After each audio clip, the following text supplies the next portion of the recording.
plusieurs facteurs qui peuvent amener quelqu'un à réussir. Je n'en disconviens pas.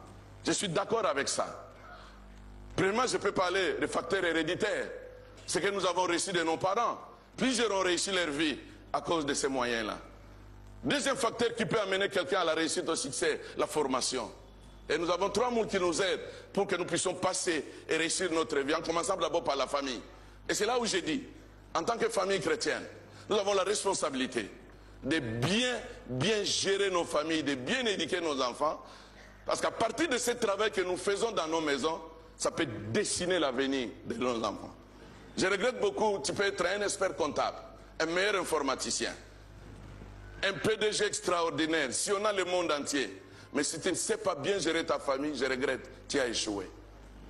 Tu as échoué. Tu peux être un grand prédicateur, un ancien, un diacre, travaillant dans l'église avec assiduité, mais si tu ne sais pas gérer ta famille, tu as échoué.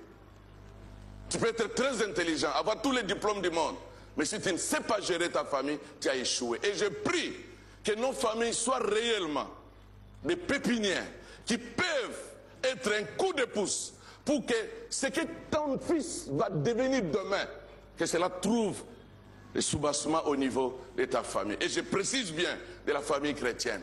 Le monde est déjà dans le chaos. Si le monde doit bénéficier des hommes intègres, des hommes fidèles, des hommes droits, des hommes justes, l'industrie qui fabrique ces hommes, ce sont des familles chrétiennes. Et je regrette, si nous avons des familles chrétiennes qui échouent dans leur engagement, nous allons amener tout le monde entier en dérive. C'est à partir de la maison que l'enfant puisse apprendre, même cet enfant-là de 5 ans, de 4 ans, de 3 ans, qu'il puisse apprendre l'intégrité, qu'il puisse apprendre à marcher dans la vérité, qu'il puisse apprendre à marcher dans la droiture, qu'il puisse apprendre à respecter les biens d'autrui. C'est à partir de nos maisons. Nous crions trop, mais nos familles sont malades. Nos familles souffrent. Il y a des femmes qui ne voient leur mari qu'une fois par semaine. Il y a des enfants à l'âge de 5 ans jusqu'à l'âge de 15 ans. Toujours, l'enfant ne bénéficie que de l'affection de leur bonne. Papa est toujours parti. Faites tout, papa, malgré vos responsabilités. Faites tout, papa, de revenir à la maison et de prendre du temps avec la famille. Faites tout, maman. Je sais que vous travaillez. Vous avez beaucoup de responsabilités. Je n'entre pas dans tout ce qui se passe concernant les codes de notre travail. Parce qu'en réalité, nous devons respecter les femmes mariées. Comment retenir une femme mariée jusqu'à 22 heures? Jusqu'à 20 heures dans une entreprise? À quand elle va apprendre à prendre soin de ses enfants? À quand? Vous ne voyez pas que les familles sont détruites?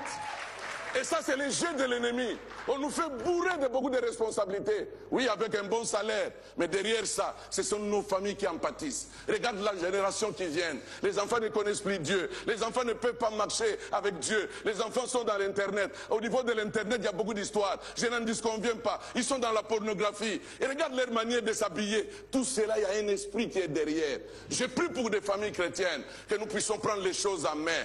Quand même que vous venez